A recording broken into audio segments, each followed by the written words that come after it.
제목이 어떻게 되어 있어요? 느낌표가 3개나 있어요. 기도. 혹시 오늘 말씀의 제목을 제가 왜 이것으로 지었는지 혹시 짐작하시는 분 계시는지, 그분은 정말 대단한 분이에요. 이게 짐작하신다.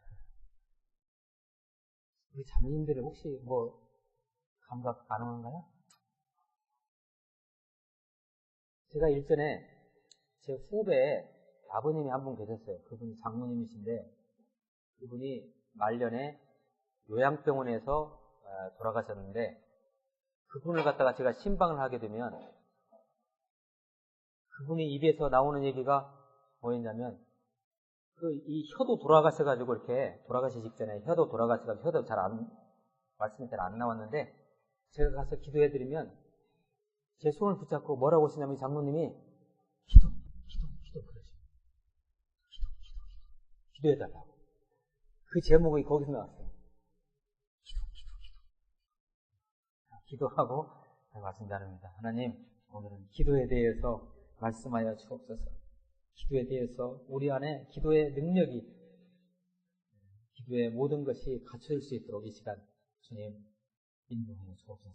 예수 그리스도의 이름으로 기도하옵나이다. 아멘. 요사이 이 시대가 사람과 사람의 의사소통이 아주 많아진 시대지요. 그도 그럴 것이 스마트폰 보세요. 모든 이 매스미디어 이렇게 보세요. 아무튼 인간의 의사소통은 엄청나게 많아졌어요. 많아졌는데 한번 생각해 보세요. 실상 인간의 의사소통은 갈수록 안 돼요. 그러죠? 이거 아이러니 아닙니까? 어쨌든 간에 우리 인간은 의사소통을 위해서 만들어진 존재라는 것은 납득하시겠죠? 본능적으로 인간이 계속 의사소통을 넓혀가잖아요. 이것은 왜냐하면 하나님이 우리 인간을 만드실 때 그렇게 만드셨어요. 의사소통을 하는 존재로 만드셨다는 것이죠, 인간을. 하나님이 태초에 인간을 만드셨을 때 그 의사소통을 누구와 하도록 만드셨을까요? 하나님과. 이게 하나님과 인간과의 의사소통을 하기 위해서 하나님은 인간을 창조하신 거예요. 뭐 우리 흔히 쓰는 말로 교제 나눈다고 하죠, 교제. 그런데 잘 아시겠지만 인간이 어떻게 했어요? 그 하나님과의 교제, 의사소통을 어떻게 했어요? 거부했지요. 인간의 죄로 말미암아 하나님과 인간의 관계가, 의사소통이 어떻게 했어요? 단절됐어요. 그래서 우리가 성경을 보면 구약시대에는 하나님과의 의사소통이 되는 사람들은 극히 제한되어 있었어요. 왜냐하면 인간의 죄로 말미암아. 그래서 어떤 사람들이 구약시대 때 주로 하나님과 소통했나요?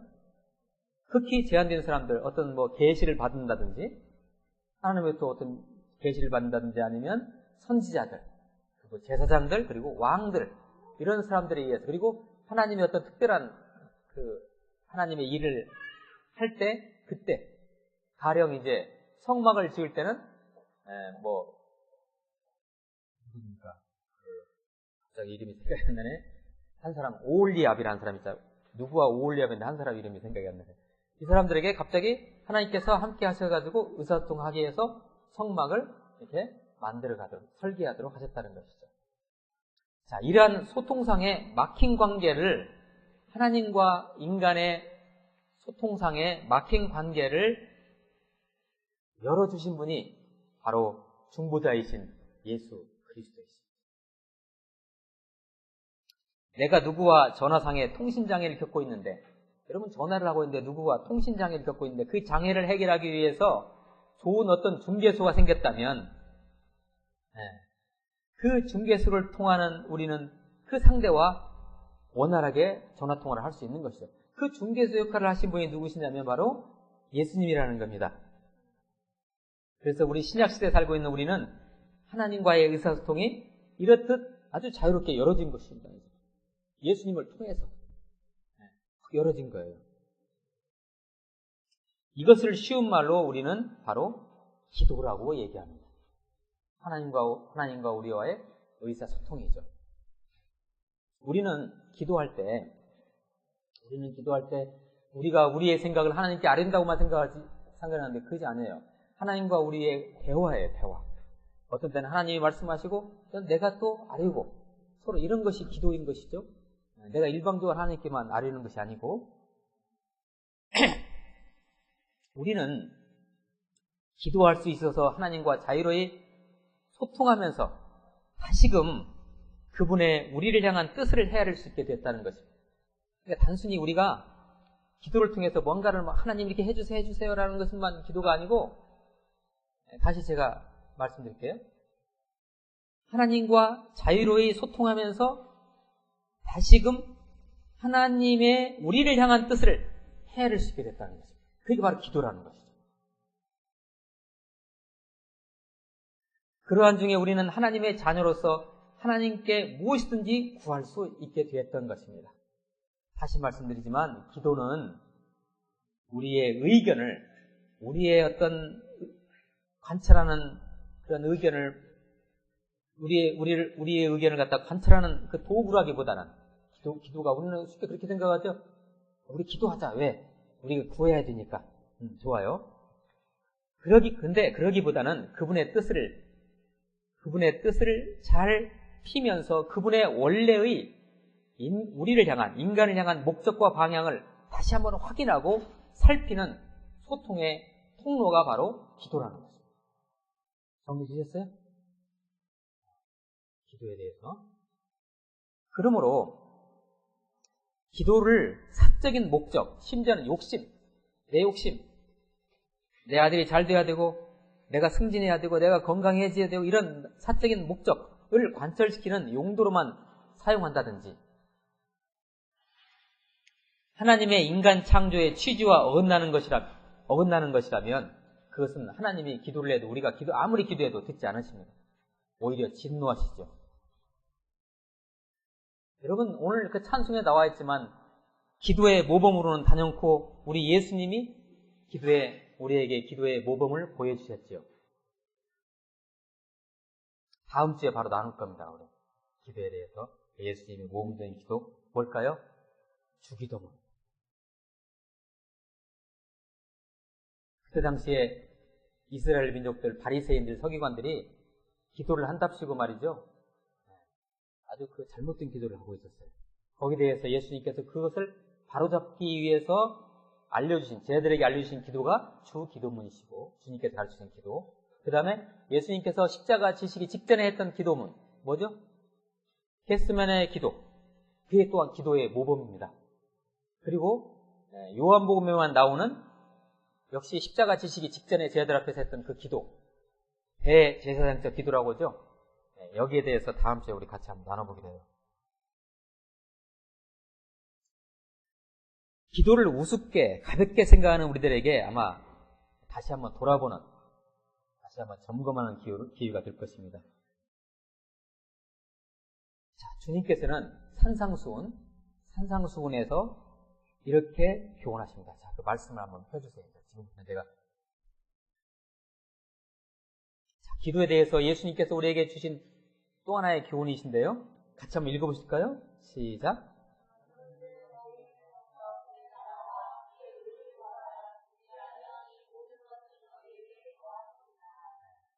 여러분, 우리가 기도할 때 먼저 뭘 구해야 돼요?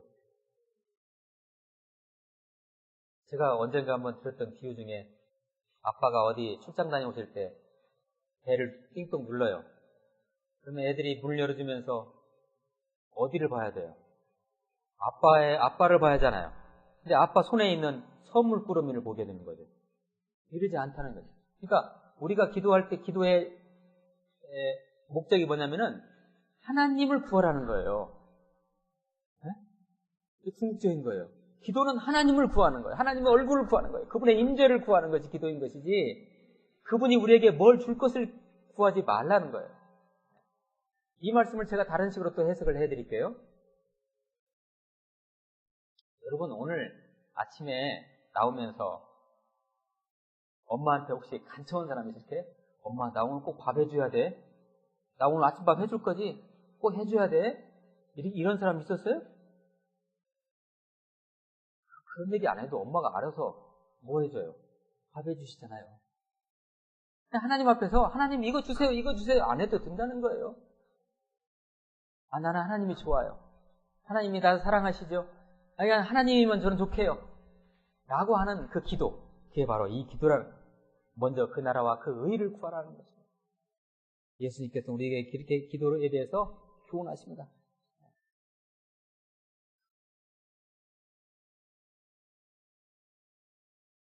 이제 여기에 덧붙여서 세상에서의 성공을 구하는 기도. 아까도 그 동문에 나왔었죠? 그런 건 다 누가 하는 기도예요? 이방인들이 하는 기도예요. 불신자들이 하는 기도가 세상의 성공을 구하는 기도인 거예요. 사이비들이나 그런 기도를 한다는 것입니다. 좀 심하게 얘기하면. 그리고 말이죠. 이 사이비 종교라든지 다른 이방 종교에서는 교주들이나 교주격 드는 사람들이 이거 가지고 장난을 해요. 특히 그 무속인들은 부적 같은 거 써가지고, 그죠? 장사하고 그러잖아요. 아무튼 요컨대, 우리 믿는 자들에게 기도를 하는 것은 하나님으로부터 받은 특권이라 할 수 있습니다. 요약하자면, 우리는 기도하면서 우리는 하나님을 얻을 수 있습니다. 어마어마한 거죠. 하나님의 나라를 얻을 수 있습니다. 그리고 하나님의 사랑을 확인할 수 있습니다. 기도하면서. 그게 전부입니다. 그게 전부예요. 이제까지 여러분들이 알았던 기도의 개념과는 좀 다른가요? 그럼 정리하세요, 이번 기회에. 기도라는 거 이런 거예요. 자, 그럼에도 불구하고 이 시대 성도들이 신앙생활 중에서 가장 안 되는 것이 뭘까요? 기도예요. 참 아이러니죠. 이 몇 가지 이유를 생각해 볼 수 있습니다. 왜 기도가 안 될까? 이 시대 성도들이. 몇 가지 볼까요? 첫째, 하나님과의 관계가 죄로 인해서 하나님과 나와의 관계가 멀어졌을 때 기도가 안 돼요. 내가 뭔가 계속 죄를 짓고 있는 거예요. 기도 안 됩니다. 이런 사람. 두 번째, 기도 응답에 확신이 없기 때문에 안 돼요. 기도하면서 설마 이거 응답 되겠어? 이러면 기도 응답 안 됩니다. 이 기도 해봤자 기도 응답 안 될 것이 분명하니까 기도 안 하는 거예요. 여러분 잘 아는 예화 중에 하나가 이런 예화가 있죠. 미국에 있던 실화라고 합니다. 이거 어떤 개척교회가 세워졌어요. 그런데 그 개척교회 옆에 클럽 있죠. 클럽이 뭐예요? 춤추는데, 술 먹고 춤추는데 클럽이 생겼어요. 그래서 이 개척교회 목사님이 새벽마다 밤마다 기도해요. 하나님, 저 클럽 불나게 해주세요. 그렇게 기도를 했어요. 근데 어느 날, 클럽에 있는 사람들이 그 기도를 들었어요. 저 교회가 우리 클럽 불나라고 기도하네? 나쁜 놈들. 근데 어느 날 이 클럽에 진짜 불이 났네요. 그래가지고 이 클럽 사장이 재판을 했어요. 재판을 벌였어요. 우리 클럽이 불이 났는데 옆에 있는 교회에서 기도해서 우리 클럽이 불났다. 그래가지고 그 재판이 붙었는데 목사님이 하시는 말씀이 아니 우리가 그런 기도한다고 정말 불났습니까? 라고 하는 거예요. 여러분 이때 웃으셔야 돼요. 제 얘기를 이해를 못 하셨네요. 그런데 옆에 있는 클럽 사장님은 아니에요. 저 목사님이 기도해서 우리가 불났다니까요. 근데 이 목사님은 아니 우리가 꼭 기도한다 해서 그렇게 불이 납니까? 누가 진짜 성도예요? 이런 예화가 있어요. 왜? 기도하면서도요, 의심하는 거예요. 이거 설마 불 나겠어? 이러면 기도 안 나와요. 기도 안 돼요. 세 번째, 왜 기도가 안 되냐? 훈련이 안 돼서 그래요. 기도는 훈련입니다, 실은. 향후 우리가 하고 있는 제자 훈련에서 지금 기도 훈련 할 것이고요. 현재 우리 교회에서 기도 훈련 어떻게 하고 있냐면 이렇게 하고 있잖아요. 자, 매일 기도 카드 있죠? 이거 가지시고, 예를 들어서 주일이다 그러면, 자, 주일에 있는 매일 기도문 있잖아요. 기도문을 가지고 그냥 읽어만 보세요. 읽어요. 예배 적어도 10분 전에 출석하여 기도하기. 이걸 가지고 읽으면서 기도하는 거예요. 그리고 옆에 아모스 6장 1절 14절, 1절에 14절 이렇게 나오죠? 이 말씀 같이 읽어보고 그날 반드시 이걸 하시는 거예요. 이게 기도 훈련의 기초입니다, 이것이. 반드시 꼭 하시기 바랍니다, 이거. 이게 기도 훈련의 기초라고요. 자, 이게 이런 훈련이 안 되면 기도는 나오지 않습니다. 그리고 그렇게 기도 훈련이 안 된 사람들은 어떤 절체절명의 위기를 맞이했을 때 더 기도가 안 나오는 거예요, 그러면. 자, 이것과 연관시켜서 제가 여러분에게 조금 뜨끔한 부탁 한번 드립니다. 제가 여러분을 위해서 기도해 드린다고 기도 제목 써내시라고 한 지가 2달이 됐어요. 딱 한 분 내셨어요, 한 분. 그 기도 제목을 내신 분이 딱 한 분이에요, 여러분 중에. 안 내시는, 제가 곰곰이 안 내시는 7가지 이유를 한번 적어봤어요. 첫 번째, 기도를 안 하시고 계시는 겁니다. 뜨끔하십니까? 두 번째, 목사를 우습게 하는 거예요. 세 번째, 교회에 관심이 없으신 거예요. 네 번째, 하나님을 덜 사랑하시는 거예요. 이제 몇 번째인가요? 5번째인가요? 게으르신 거예요. 제가 계속해서 주보에 지금 나가지 않습니까? 기도 제목 써서 저한테 주십시오. 그렇죠? 또 한 가지는 망각증에 걸리셨다든지, 아니 마지막 7번째, 기도의 능력을 체험을 안 하시고 계시는 거예요, 지금. 다시 한번 돌아보시고 꼭 내주시기 바랍니다. 이제 다음 주부터는 이 광고 삭제할 거예요, 제가. 저한테 기도 제목 적어서 내주세요. 그러면 제가 이렇게 기도 제목을 적어서 주십시오라는 이 얘기는 저의 기도의 능력의 어떤 탁월성을 자랑하기 위해서 하는 거 아니에요, 이거? 제가 목사니까 그럼 내가 앞에서 기도해 줄게요 라는 의미에서 제가 부탁드리는 것이 아니고요.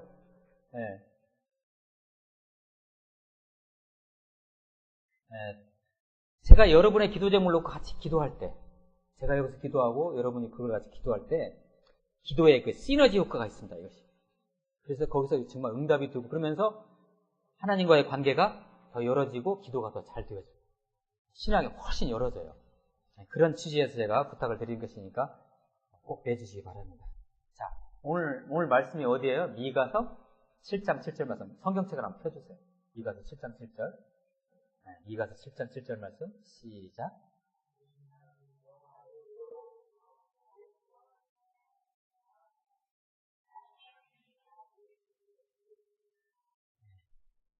하나님이 나에게 뭐 하신다고요? 귀를 기울이시고 계신다. 참 어린아이 얘기 같지만 한번 들어보세요. 우리가 기도하면 반드시 하나님께서 응답하십니다. 100%입니다, 이거. 왜냐하면 하나님은 우리와 소통을 원하십니다. 그리고 하나님께서 그 기도대로 반드시 행하십니다. 하나님은 본성적으로 그렇게 하시는 분이세요. 그러니까 기도 안 하면 손해인 거죠. 그렇게 응답하시는 분이 바로 하나님이시죠. 자, 그 말씀을 한번 펴주세요.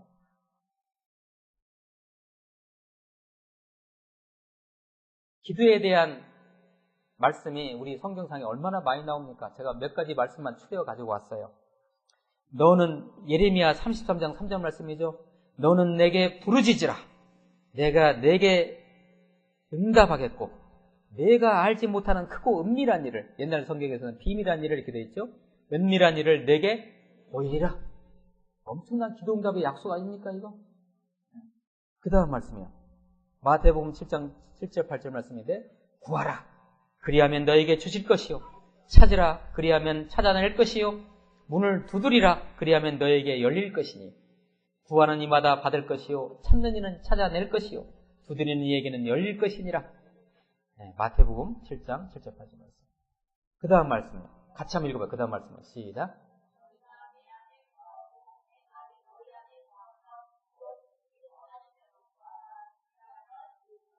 아멘. 요한복음 16장 24절 말씀 제가 읽어볼게요.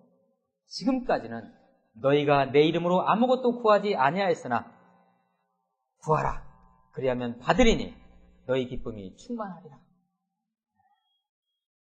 그리고 우리가 참 암송하고 있는 말씀, 데살로니가전서 5장 17절 말씀, 쉬지 말고 기도하라. 이것은 우리의 기도가 뭐예요? 영적 호흡인 거예요. 호흡 멈추면 죽잖아요. 네. 쉬지 말고 기도하라.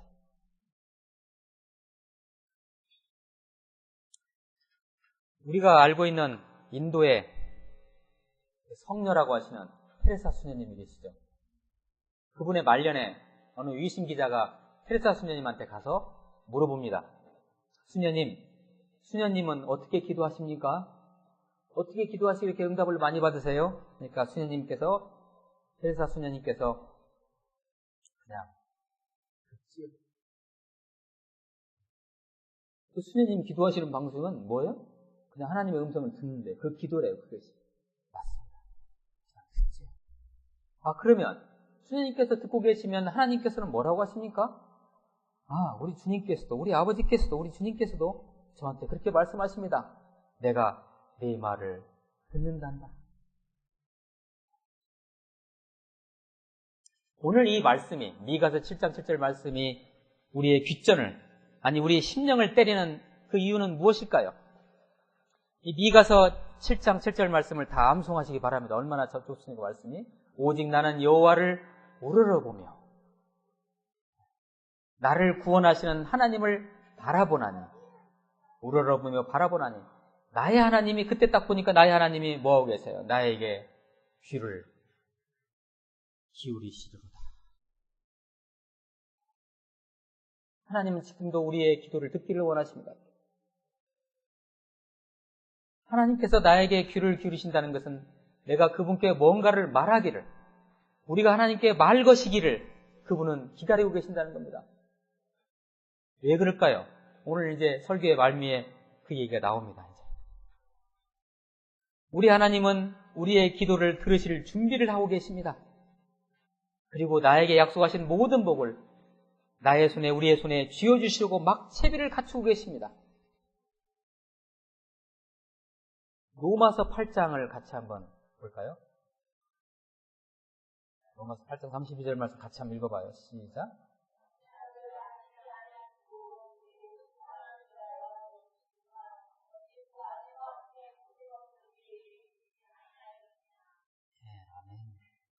무슨 말씀인지 이해하시죠?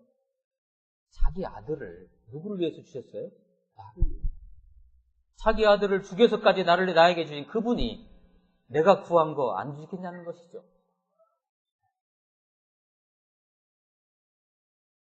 나에게 전부를 주신 그분이 내가 구하는 것을 안 주시겠냐는 그런 말씀입니다. 나에게 귀를 바짝 기울이시는 그분에게 무엇이든지 아뢰어보세요. 아니, 한번 해보세요, 정말. 네. 내 죄를 위해 목숨을 버리신 예수님께서 그 기도를 담아 하나님 아버지께 올려드립니다. 그래서 우리가 예수님 이름으로 기도하는 거예요. 네, 중보자예요. 중간에 중보자. 네, 물론 그 기도가 하나님께 가지만 예수님께서 그 기도를 담으셔가지고 아버지 하나님께 들으십니다. 그리고 하나님은 그 기도를 들으시고 즉각 실행하십니다. 증거를 누리시기를 축복합니다. 네, 기도 응답이요.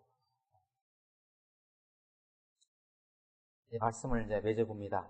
기도 응답의 유익이라는 게 우리에게 무슨 응답이 되었다는 것에서 끝나는 것이 아닙니다. 기도 응답 되었으니까 할렐루야. 아니에요. 이것은 기도 잘못 배운 사람들의 얘기예요. 우리의 기도에 귀를 기울이고 응답하셨다는 것은 나와 하나님과의 관계가 아버지와 자녀의 관계라는 증거인 것입니다. 그 관계는 이 지상에서 어떤 축복으로 응답하시는 하나님과 나와의 관계에서 끝나는 것이 아니고 영원히 지속된다는 것입니다. 그래서 기도응답의 궁극적 유익은, 잘 들어보세요. 기도응답의 궁극적 유익이라는 것은 그 응답 자체라기보다 아빠가 어디 출장 다녀와서 들어오실 때 사온 그 선물이 아니라 아빠예요, 아빠.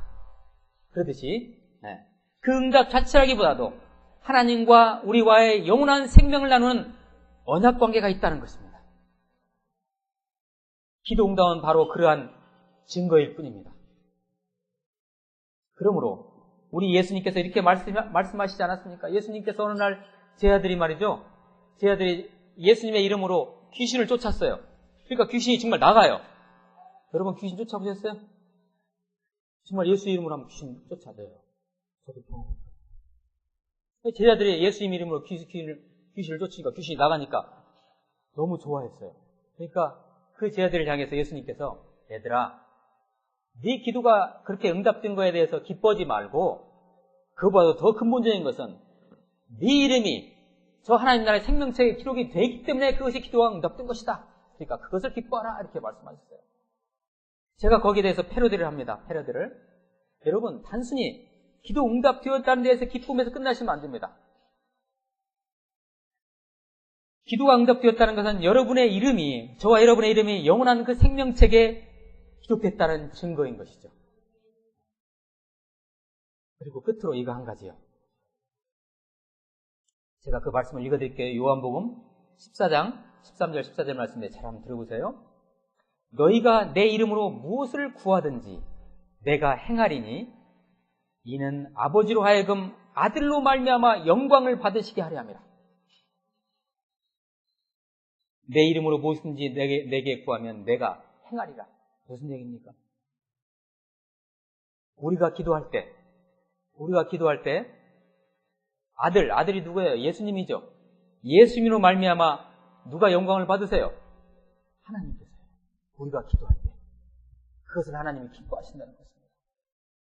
응답되고 안 되고 우리가 구한 것이 우리에게 있고 없고가 아니고 중요한 것이 그것이 아니고 아들의 이름으로 우리가 기도할 때, 예수님 이름으로 기도할 때 아들을 통해서 우리 하나님이 저 하늘 보좌에서 영광을 받으신다는 것입니다. 이것이 기도의 궁극적인 유익입니다.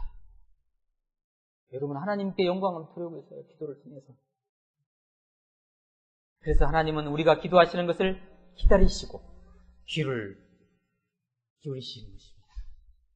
기도하세요.